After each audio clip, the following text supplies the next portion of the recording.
तो इधर सूत जी महाराज शौनकादिक ऋषियों से कह रहे थे कि ये ऐसी दुर्लभ कथा है, कभी कभी देवताओं को भी सुलभ नहीं हो पाती।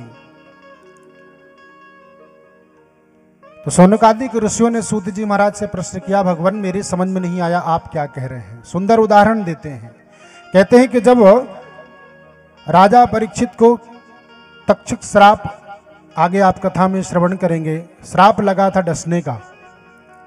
सुखदेव भगवान कथा श्रवण करा रहे थे।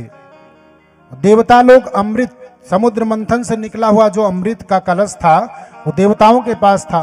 देवता लोग, देवराज इंद्र इत्यादि समस्त देवता लेकर के वो अमृत का कलश जाते हैं सुखदेव भगवान के पास और कहते, भगवान ये अमृत आप किसको पिला दीजिए, राजा परीक्षित को पिला दीजिए, तो ये तक्षक श्राप से मुक्त हो जाएंगे, और ये कथा रूपी अमृत उसके बदले में हमें पिला दीजिए। तब सुखदेव भगवान ने कहा कि राजन, देवराज इंद्र से, ये संभव नहीं है, ये कथा रूपी अमृत यानी कांच की तुलना आप मणि से कर रहे हो। यानी अपने श्रीमद् भागवत को सुखदेव भगवान ने मणि की उपमा दी कि एक मणि है और आपका ये जो समुद्र से निकला हुआ अमृत है ये क्या है, कांच, सुंदर कांच हो और उस कांच मणि जैसा दिखता हो, यानी हीरे जैसा दिखता हो, और उसको आप भले दिख रहा है हीरे जैसा, क्या वो हीरा बन जाएगा? नहीं, वो तो कांच ही रहेगा। तो उसी प्रकार से जब ये बात सुखदेव भगवान कह करके देवताओं को वहां से हटा दिए तो देवराज इंद्र को अपना अपमान समझ में आया, और देवराज इंद्र अपना अपमान समझ करके सीधे ब्रह्मा जी के पास गए, और ब्रह्मा जी के पास जा करके उन्होंने निवेदन किया कि ब्रह्मदेव, सारा वृत्तांत बताया कि ऐसी ऐसी बात है। हम जाकर के वहां पर सुखदेव भगवान को निवेदन किए कि अमृत का कलश आप राजा परीक्षित को पिला दीजिए, वो अमर हो जाएंगे, और ये कथा रूपी अमृत हमें पिला दीजिए। तो सुखदेव भगवान ने इस प्रकार से फटकार लगाई। तो आप बताएं, उन्होंने हमारे साथ अन्याय किया। ब्रह्मा जी ने कहा, मैं नहीं कह सकता। एक तराजू मंगवाया, इसका निर्णय आप लोग ही करें।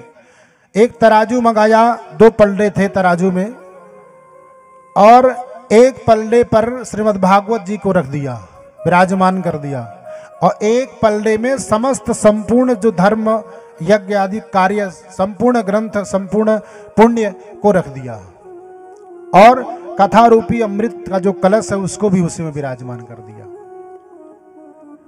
और ब्रह्मा जी ने उस तराजू को ऐसे उठा लिया।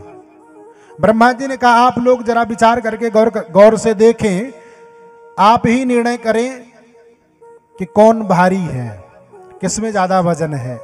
अब आप बताएं, झुकेगा वही जिसमें वजन होगा। तो श्रीमद् भागवत जी जिस पलड़े पर विराजमान थी वो नीचे की ओर झुक गई, जमीन से उठी नहीं। और एक पलड़ा जो संपूर्ण धर्म, संपूर्ण कर्म, संपूर्ण यज्ञ आदि कार्य को उन्होंने एक पलड़े में रखा था, वो अमृत का कलश रखा था, वो पलड़ा ऐसे ऊपर की ओर उठ गया। ब्रह्मा जी मुस्कुरा करके कहते हैं कि देवराज इंद्र, अब आप बताओ, आपके मन की जो शंका है वो दूर हुई।